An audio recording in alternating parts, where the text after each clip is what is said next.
So there's a lot of really awesome characters in the Fairy Tail anime, and today I'm going to be going over my top 10 picks, and at the end of the vid, you can decide whether or not you agree with them. My number 10 spot is going to go to Frosh. He's a little X-Seed that's partnered with the Dragon Slayer Rogue, and he's an adorable little guy that wears a frog suit. And that's pretty much the whole reason he makes it into my top 10, because he's freaking adorable and is a cuddly little fella. My 9th pick is going to be Rogue. He's a dragon slayer that was raised by the dragon Skeetodrome and is a member of the Sabertooth Guild, which used to be the strongest guild in Fiore. He uses Shadow Dragon Slayer magic and is a huge fan of Gajeel, and like all of the main dragon slayers, he was sent to the present day from 400 years in the past. I really like the Shadow Dragon Slayer magic, and honestly, he became one of my favorite characters when Future Rogue came back towards the end of the Grand Magic Games arc and was a main antagonist. My 8th pick has got to be Cobra. Aside from looking like a badass, he's a second-generation Dragon Slayer, meaning he got his powers from having a dragon lacrima implanted in him and not actually being trained by a dragon. He's the Poison Dragon Slayer and an ex-member of the now disbanded guild, the Arachion Seis. Now, Cobra is a member of Crime Sorcière with Jalal and a good number of the ex-Arachion Seis.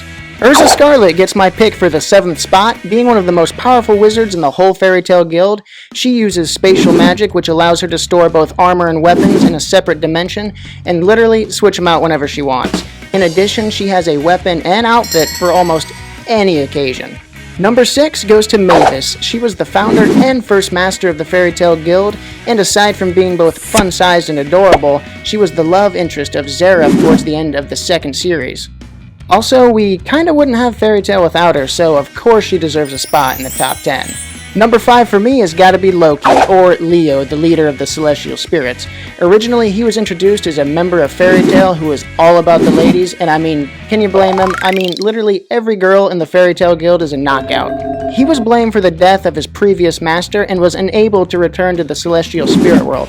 However, with some help from Lucy, he regained both his status and power. Loxus is definitely getting my 4th pick. He's the grandson of Makarov, who was the 3rd, 6th, and 8th master of the Fairy Tail Guild. They just won't let that poor guy retire. Originally trying to wipe out the Fairy Tail Guild, Loxus realizes after his fight with Natsu and Gajeel and some very emotional conversations with Makarov, he's meant to be a member instead, and he's one of the most powerful members to top it off. One thing I really liked, when Loxus made his Fairy Tail comeback, he had an animation change. He came back sporting a much slimmer and agile look than his previous design. Alright, time for the top 3 spots in my Fairy Tail top 10 list. Number 3, Acnologia. He was born 400 years ago and used to be a doctor. He became a dragon slayer, and also he's the one responsible for the 7-year disappearance of Natsu, Erza, Lucy, Grey, and everyone else on Temuro Island. He's the most powerful dragon slayer that's bathed in the bloods of the many dragons he's murdered. He's eventually stopped by Natsu and the other dragon slayers in the Alvaraz arc.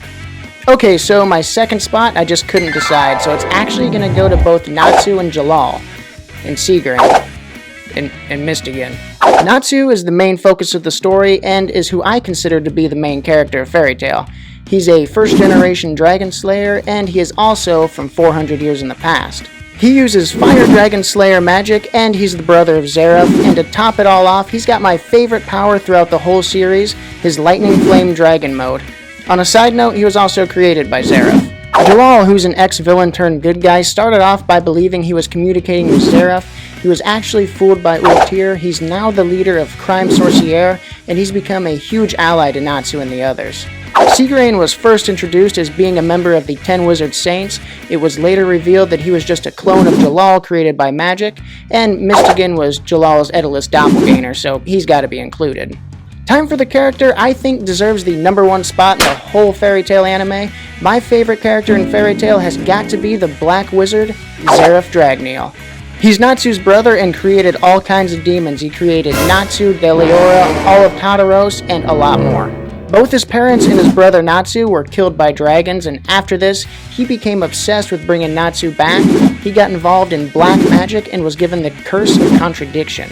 This made him immortal, and in addition, anytime he felt any love or affection, a wave of black magic would come from his body and kill everything around him. He started creating demons in the hopes they would be able to kill him, eventually resorting to reviving his brother, whose body he had preserved, finally creating something he thought was capable of killing him, END, Ethereus Natsu Dragneel.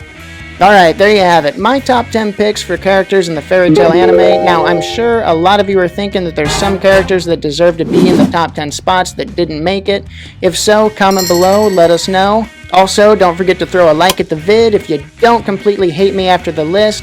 And if you're not already, subscribe to Anime Dude so you don't miss the next one.